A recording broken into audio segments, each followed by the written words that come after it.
शताब्दी के महान समाज सुधारकों में ज्योतिबा फुले का स्थान बेहद खास है।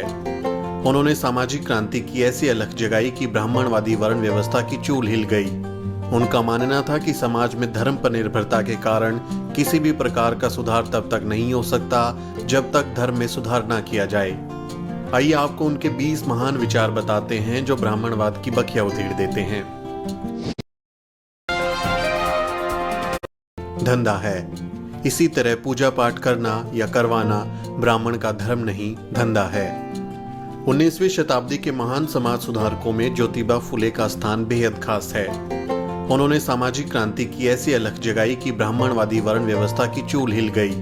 उनका मानना था कि समाज में धर्म पर निर्भरता के कारण किसी भी प्रकार का सुधार तब तक नहीं हो सकता जब तक धर्म में सुधार ना किया जाए। आइए आपको उनके 20 महान विचार बताते हैं जो ब्राह्मणवाद की बखिया उधेड़ देते हैं।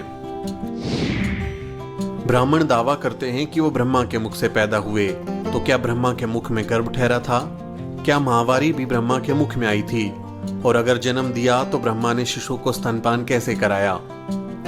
स्वार्थी ब्राह्मण पंडितों ने आम लोगों, शूद्रों और महाशूद्रों को सदा के लिए गुलाम बनाए रखने और अपना स्वार्थ पूरा करने के लिए धर्म और पाखंड को इजाद किया और उसके समर्थन में अनेक झूठे ग्रंथों की रचना की, जिसमें केवल पाखंड और काल्पनिक कहानियां भरी पड़ी हैं, जिनके जाल में अनपढ़ अशिक्षित जनता को फंसाकर वे अपना उल्लू सीधा करना चाहते थे और प्राचीन काल से कर रहे थे।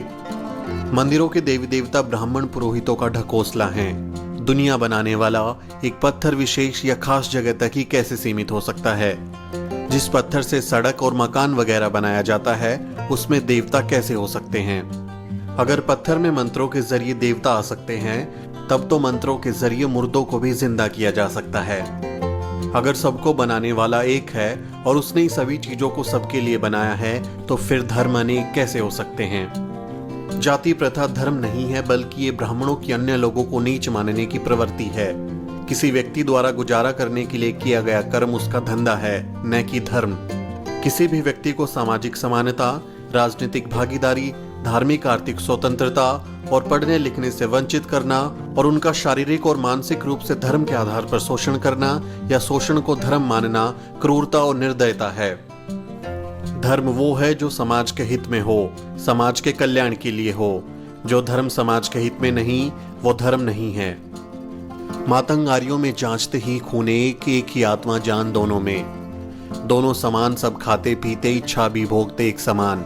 मातंग आर्य दोनों शोभा मानव की, दोनों का आचरण एक जैसा। पूछता हूं सब हुए कैसे नीच, आर्य क्यों उच्च?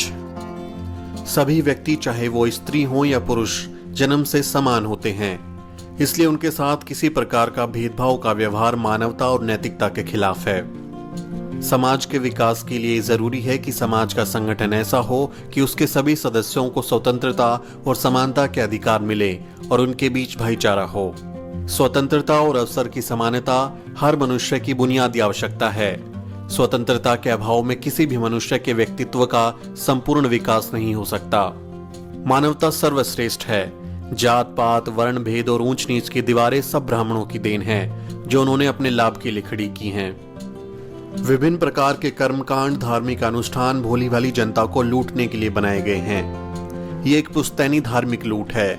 जाति और धर्म का भ्रमजाल अन्याय और शोषण की प्रक्रिया को बनाए रखने के लिए फैलाया गया है।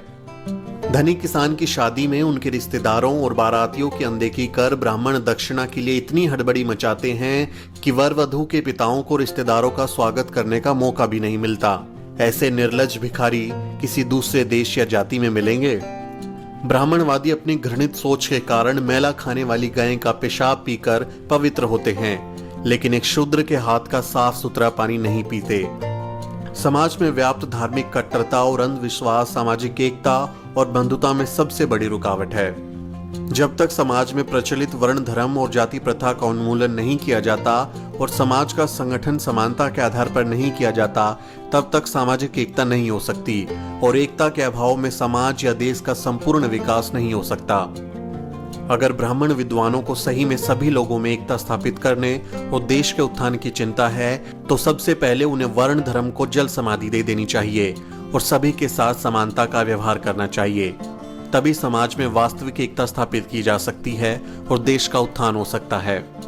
विद्या बिना गई मति, मति बिन गई गति, गति बिन गई नीति, नीति बन गया वित्त, वित्त बिन चरमराए शूद्र, एक अविद्या ने किए कितने अनर्थ।